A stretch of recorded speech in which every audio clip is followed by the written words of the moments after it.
Good evening and welcome to the Financial Week. I am Javon Keys. Let's start off with some company news. Jamaica Brothers Group has made a multi-million-dollar investment in the expansion of its hatchery capacity.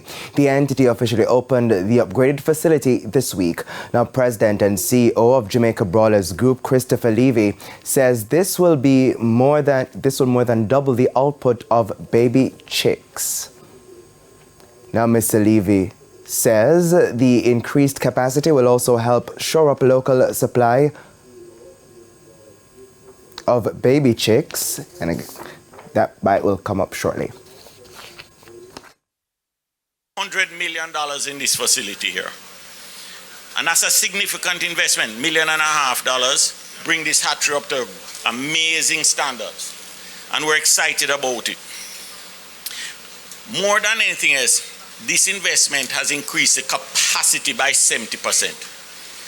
So when you look at our market in terms of small farmers, we have now positioned that the minister and the ministry and the government on a broader basis can have a greater confidence in the poultry sector in Jamaica to meet demands, ups and downs, those sort of flexibilities.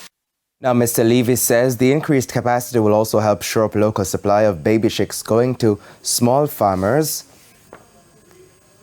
a critical part of the sector, especially as Jamaica is looking to reduce poultry imports. Farmers of our country represent 30% of the production of poultry meat in Jamaica, and that's a significant block.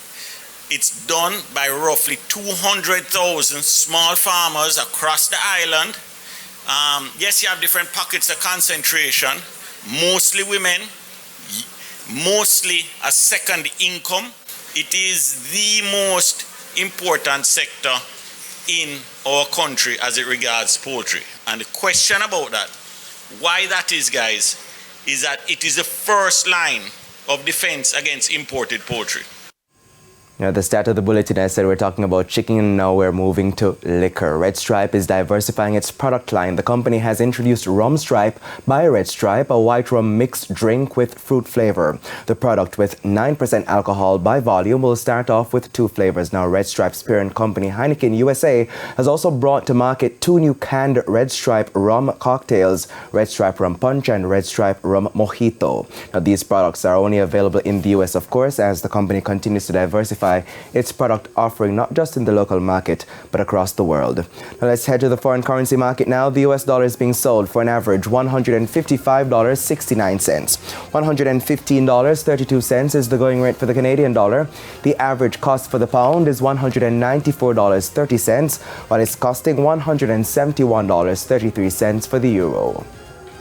The JSE index lost 776 points today, while the junior market index gained 3 points. Among today's winners were Epley 5% preference shares, JMB Group 5.75% US dollar preference shares, Jamaica Public Service 7% shares, Caribbean Assurance Brokers, and Sterling Investments. Now on the losing side were Margaritaville Turks, JMB Group 7.5% shares, T-Tech, Epley Caribbean Property Fund, SCC, and Consolidated Bakeries, Jamaica. And that's where we leave things here on the Financial Week. I'm Javon Keys. Good evening.